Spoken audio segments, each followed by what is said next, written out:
Aurtengo udan, denerako soluzioa duzu, Euskaltelek berriara dakarkizu. Samsung Galaxy S24 erabiltzeko erraza den adimen artifiziala duena, hilean 9 euro bakarrik ordainduta. Euskaltel, zer nahi duzu bihar?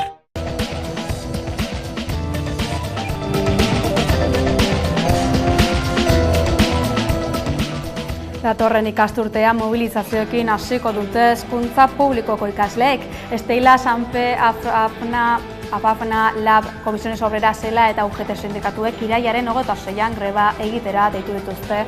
Alor publikoan aritzen diren 11.000 irakasleak. ANFEko Carlos Rodrigo adierazi duenez, mobilizazioak ugarituz joango dira eta iritsi behar den tokira iritsiko dira.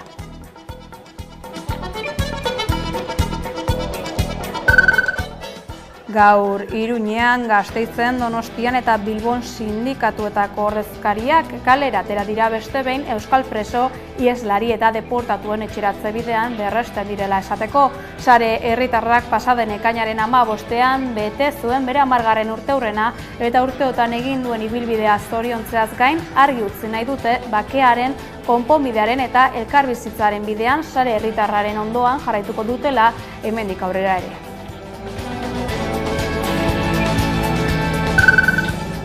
Bolivian estatu kolpe saiakera egin zuten atzo militarrek Luis Arce herrialde horretako presidentea kargutik indarrezkendu nahian. Juan José Zúñiga armadako komandanteak gidatu zuen matxinada eta tankeak eraman zituen La Paz hiriburuan gobernuak duen egoitzaren atarira. Kolpeak ez zuen aurrera egin eta Zúñiga dagoeneko atxilotuta dago.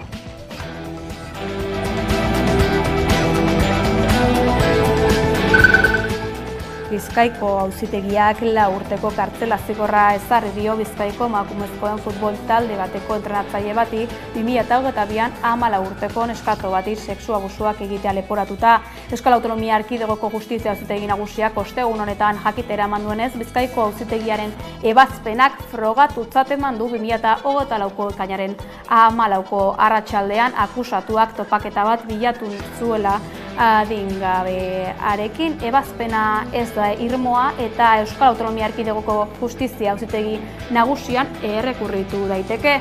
Auzitegiak uste du akusatuak berarekin topo egin nahi izan zuela eta jarrera zuzentzailea aitzakia baino ez zela izan adingabearen gorputzera hurbiltzeko eta salatutako sexu erasoa gauzatzeko.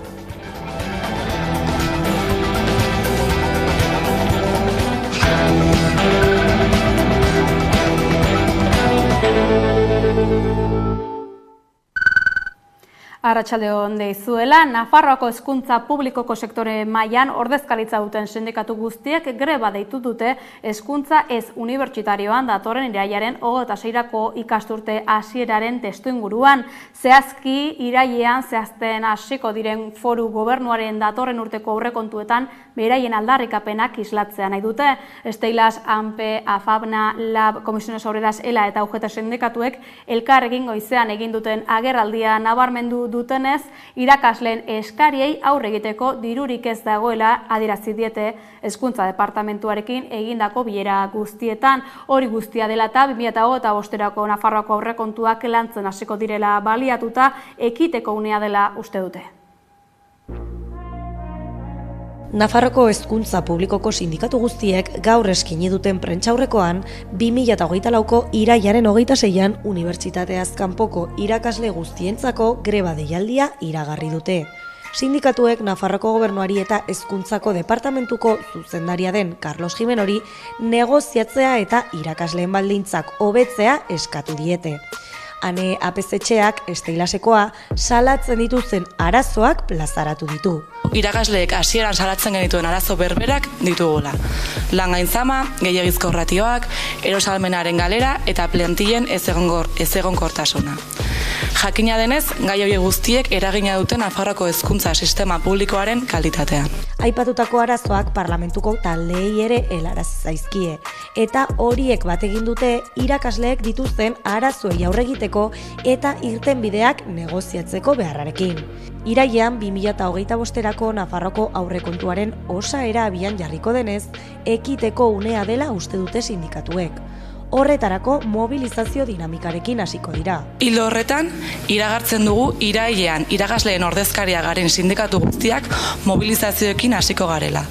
Nafarroako datorren urteko aurrekontuetan irakasleen aldarrikapenei erantzuteko partidak eskatuko.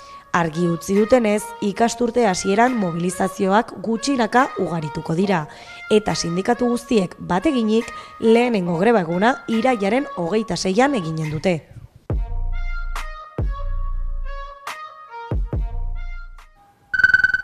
Gasteizera goaz bertan baitugu Mikel Klaber lankidea, Imanol Pradalesen gobernukide berriak aurkeztu dituzte. Konta guzu, Mikel.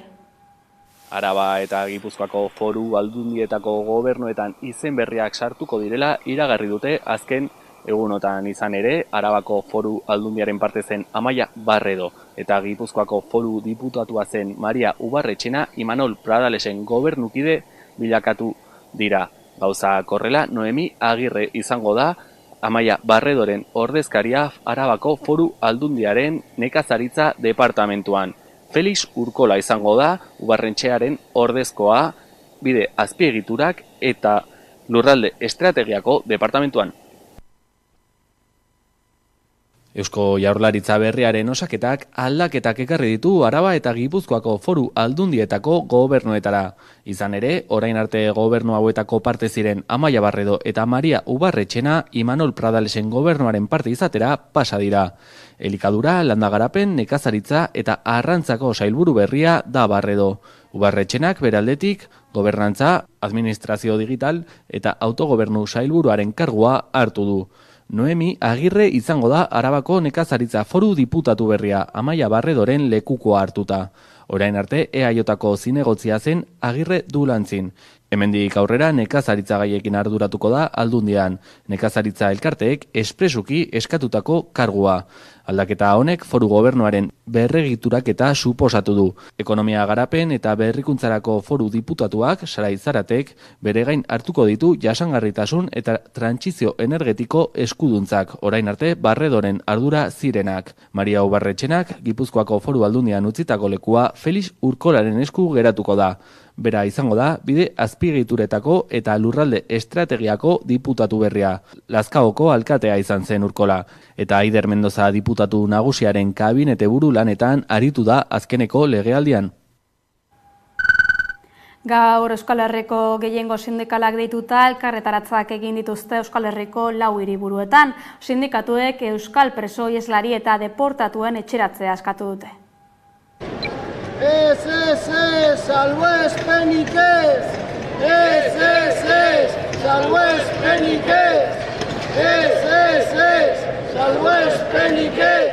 10 urteko ibilbidea bete du aurten eta esan behar dugu ibilbide horrek ekarpenak eta lorpen handiak ekarri dituela, eta beraz emankorra izan dela bakearen, elkarbizitza eta konponbidearen ikuspegi hortatik. Beraz, sarerekin bat egiteaz gain ere, Euskal Sindikatuetatik ekarpena egin nahi diogu Euskal preso, ieslari eta deportatuen etxeratze prozesuari. Bada momentua, azken alegina egiteko eta egin dugun moduan, erakutsi dugun moduan Euskal preso eta ieslari politiko guztiak etxean izateko. Handiak dira 10 urteotan denon artean egindako lorpenak, baina jakitun gara oraindik langileok ere badugula zeregina euskal gizarteak jomuga duen elkarbizitzaren bidean. Lantokietan hasi eta Euskal Herrian barna konponbideari ekarpenak egiteko gizarteak duen nahia zabaldu eta etxeratze prozesuari ekarpenak egiteko konpromezua adierazi nahi dugu. Denon artean lortuko dugu konponbide prozesua itxi eta elkarbizitzari ateak. Noticias de Gipuzkoa Davideak argitaratutako bideo baten arabera, Reala PSG-ren arteko partidaren aurretik izandako istiluetan zauritu zuten emakumeari ostikoa eman zion ertzain batek erorita zegoenean.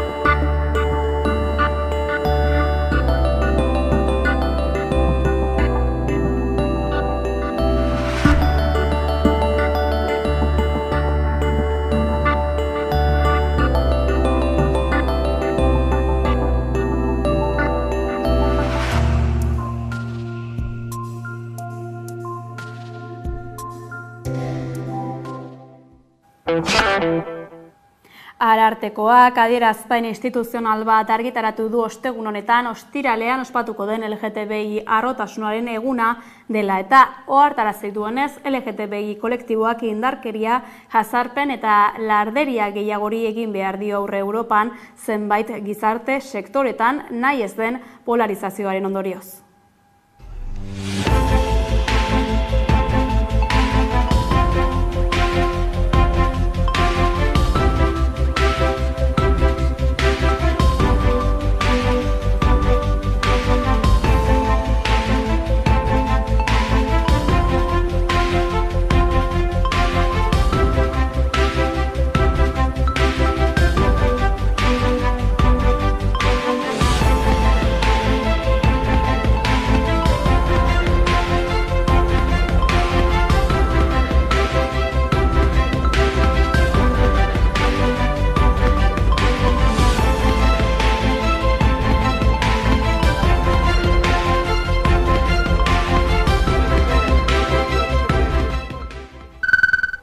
Ohar baten bidez jakinarazi du Euskal Idazleen elkarteak berria. Elkarteko zuzendaritzak hala erabakita kendu egin du Patxi Ezkiagaren soslaia elkartearen webuneko gugan beude ataletik. Erabakia lotuta dago Ezkiagak egindako sexu abusuen harira azken asteotan zabaldu diren lekukotasun ugariekin. Dagoeneko 22 emakumek salatu dute Patxi Ezkiaga idazle eta irakasleak 80. hamarkadan Donostiako Lasaia ikastetxean erasoak egin zizkiela, eta eskolak ez zuela ezer ere egin. Emakume batek salatu zuen lehenengo eta jarraian biderkatzen joan dira salaketak. Orain Euskal Idazleen elkarteak hildako idazle gogoratzeko gugan beude ataletik Ezkiagaren izena kentzea erabaki du salaketa horiek publiko egin ostean. Ohar batean adierazi duten modu sistematikoan eta urte luzetan inpunitate osoz sexu abusuak egindako pertsona batek ez duela ohorezko lekurik merezi aipatutako atalean. Hain zuzen ere ohoritzeko asmo sortutako atala baita gugan beude. Gaineratu dute biktimei sinesgarritasun osoa aitortzen dietenez gero uste dutela salaketa larrien aurrean euren ohoretza lekutik kentzea ezinbestekoa dela, berauei beren babes osoa emateko. Antzeko erabaki gehiago ere izan dira, legorretan jaiotakoa zen Ezkiaga eta udalak idazlari egindako goraipamen guztiak kentzea erabaki du. Testu inguru horretan hain justu udako ikastaroetan ostiralera bitarte indarkeria motaren bat jasan duten haurretan eraben memoria traumatikoari buruzko alderdi nabarmenetan ari dira sakontzen. Bereziki ahultasun gehigarriren baduten engan baita errebelazio berantiarrean duten eraginan, traumaren tratamendu moduetan eta bestelako erreparazio moduetan ere.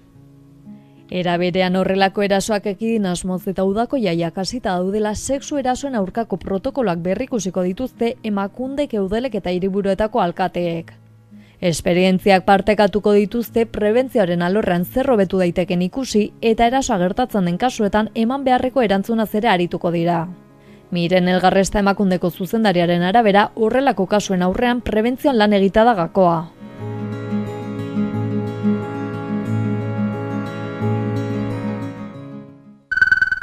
Astebete falta da Iruñeko San Ferminak hasteko eta festetan izaten diren indarkeria eta eraso sexistak saihesteko asmoz, kanpaina bat aurkeztu du Iruñeko udalak, biktimei arreta emateko baliabideak eta indarkeria mota honen aurkako kanpaina aurkeztu dituzte ostegun honetan. Iruñeko udalak eraso sexistarik gabeko Iruña kanpaina aurkeztu du. Eraso sexistarik gabeko San Ferminen aldeko konpromisoa indartu du Iruñak eta eskura dituen arreta baliabidei buruzko informazioa emango die herritarrei. Gaztelu plazako informazio gunea itzuliko da, uztailaren 5-tik 14 sentsibilizaziorako baliabide gisa. San Ferminetan eraso sexisten aurrean jarduteko eta erantzuteko protokoloa udal arlo desberdinetako beste 3 protokolok osatzen dute. Horietako bat poliziaren esku hartzea da. Udaltzaingoaren arloa aplikatzen duena. Beste bat arreta eta laguntza protokoloa da. Gizarte ekintzaren arloan mende dagoena eta 24 orduko guardiak dituena. Protokolo hori 112 telefonoarekin aktibatzen da. Zaloa Basabe berdintasuneko kontseilariak protokoloaren garrantzia azpimarratu du. Geroz eta sensibilizazio handiagoa dagoela eta horrek esan nahi du indarkeri mota ezberdinak antzemateko gaitasun handia dagoela eta gero ere horrekin batera egia da geroz eta errekurtso hobeagoak eta jarri duela mahai gainean eta horrek eman dezake agian konfidantza gehiago emakume bat denuntzatzaileko momentuan. 3. protokoloa herritarrek eta erakundek erantzuteko protokoloa da. Berdintasun arloaren mende dagoena eta erantzuna koordinatzeaz arduratzen dena Iruñeko udalaren, emakumeen elkarten eta mugimendu feministaren artean. Estrategia horren barruan, Iruñeko udalak azpimarratu du eraso sexistak ez direla normalizatu behar jai inguruetan gertatzen direlako.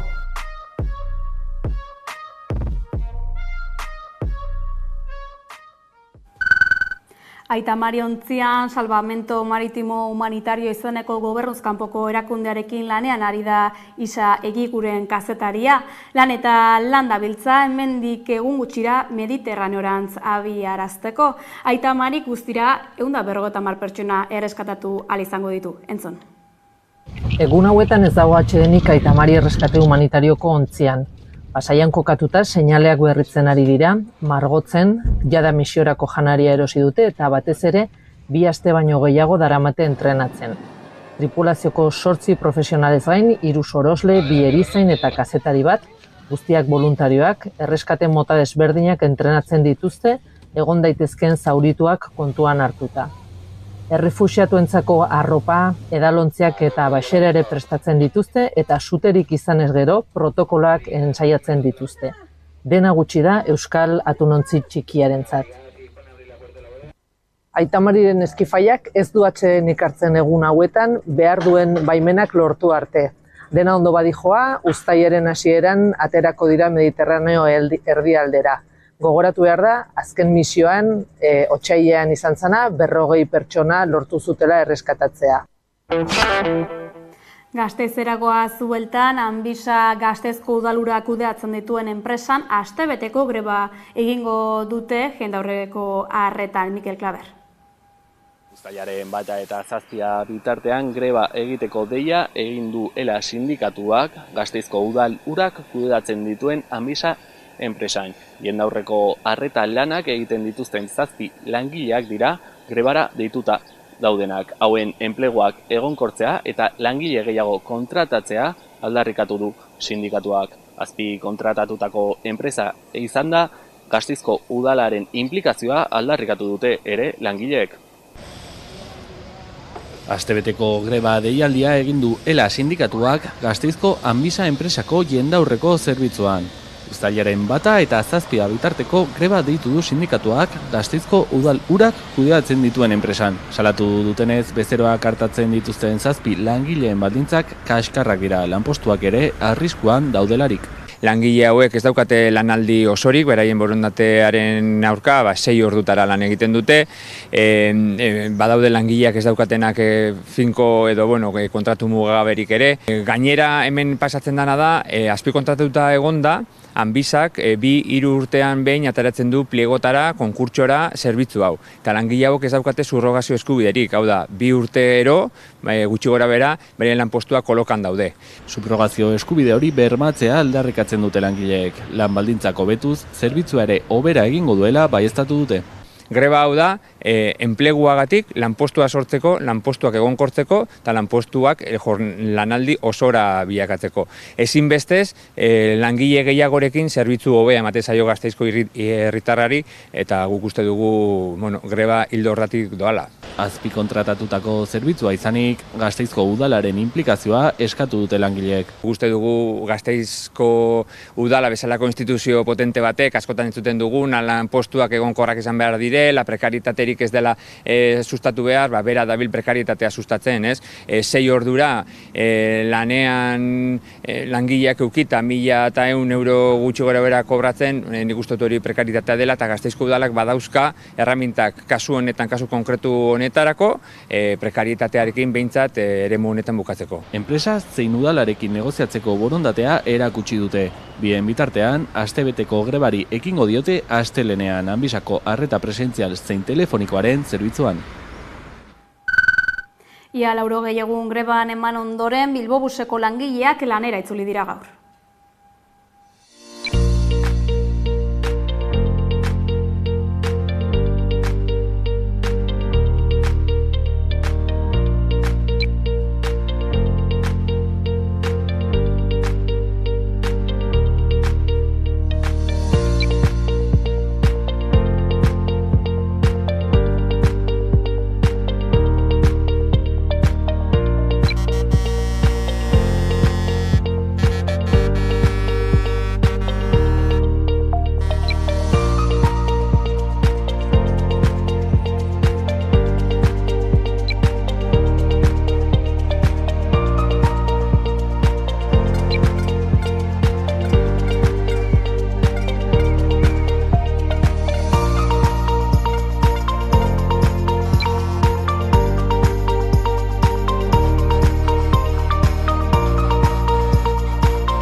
Urdaibaiko Guggenheim proiektuari begira, Gernikako Dalia fabrika zarra eraistearen gain kostua 2 milioi eurotara iritsi da.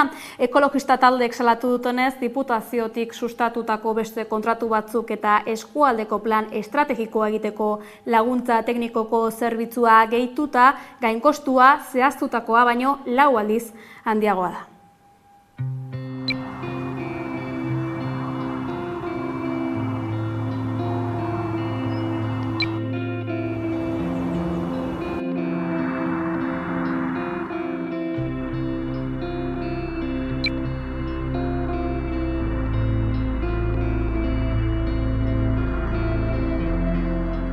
Hamarkadak daramatza kutsatuta eta herritarrak hamarkadak daramatzate kutsadura honekin bizitzen.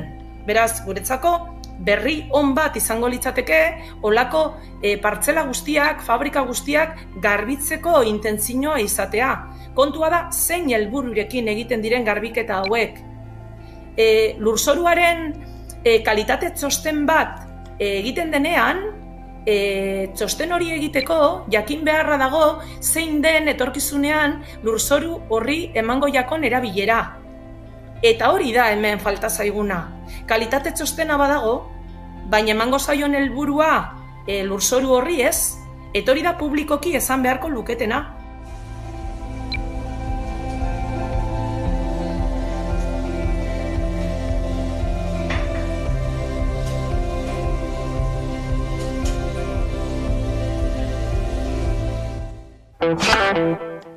Bolivian estatu kolpea emateko alegina kutxe egin du eta burua atxilotu dute. Militar talde batek gobernuaren egoitza inguratuta eduki du La Paz hiriburuan eta Arce presidenteak zuzenean aurre egin dio matxinadaren buruari. Herria kaleratera eta ordu gutxi batzuen buruan militarrak erretiratu egin dira.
Movilizado ha hecho posible que hoy hagamos retroceder esta intentona golpista.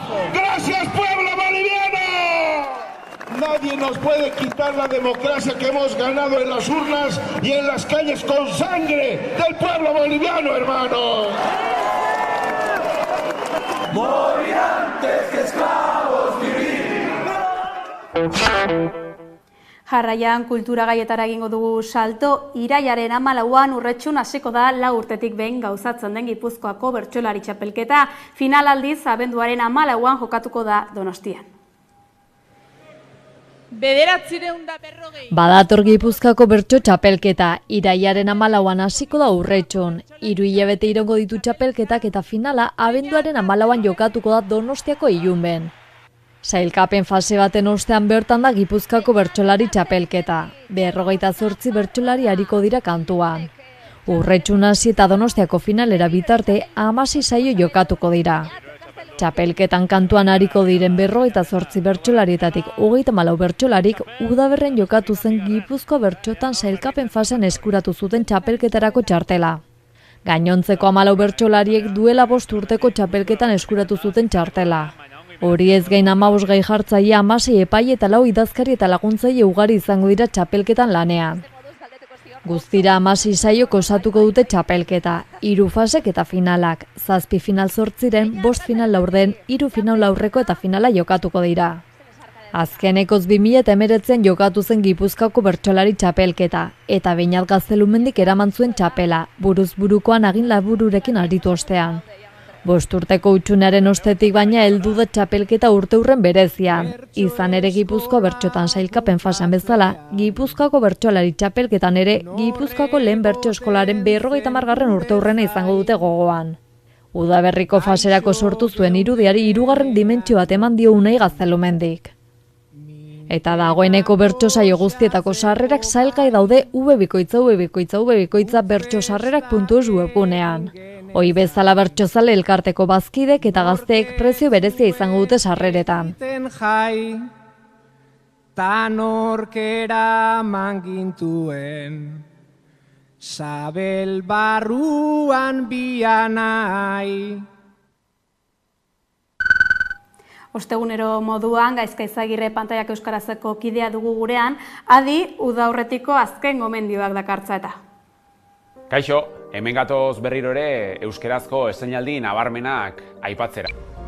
Egunotako estreinaldien lehen geldialdia Netflixen egingo dugu, Supasel telesaila, ingelesa, Londres hegoaldean girotuta eta 5 pertsona arrunt ezoiko botereak garatzen dituzten unean hasiko da.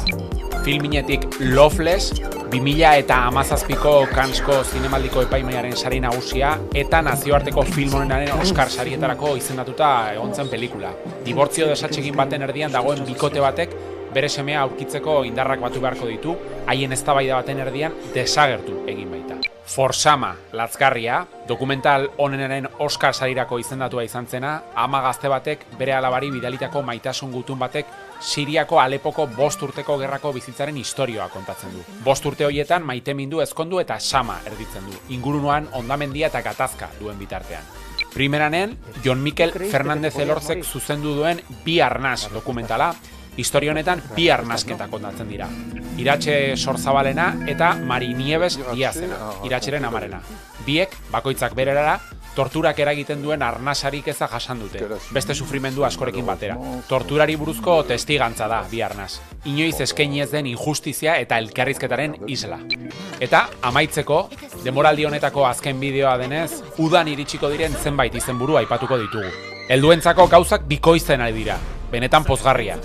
Komedia romantikoak gustuko badituzu adibidez, Netflixen Familia kontu bat esainatuko da, Nicole Kidman eta Zac Efron protagonista dituena. Superdetektibea Hollywooden, baitaren Netflixen. Aurkezpenik behar ez duen 1984ko Martin Brest estatuatuarraren pelikula Eddie Murphy protagonista duena. Eta noski Prime Videon boterearen eraztunak abuztuaren 29an euskeraz bikoiztua iritsiko da. Besterik gabe, irailean itzuliko gara bideo eduki eta gomendio berri gehiagorekin.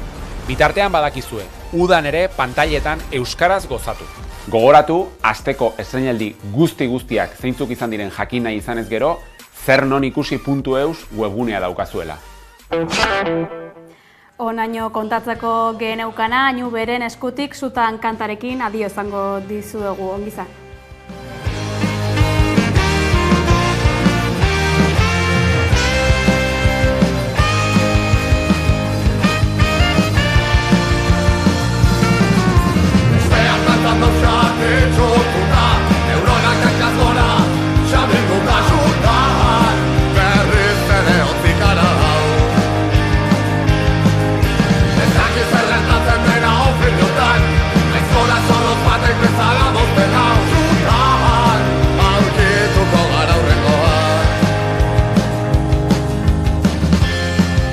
Ezberdinak inguruan etengabe buruan nintzen, pentsamenduak nahasten, baina batean sortu benek hori ere baretu da, tximista eta trumo joten.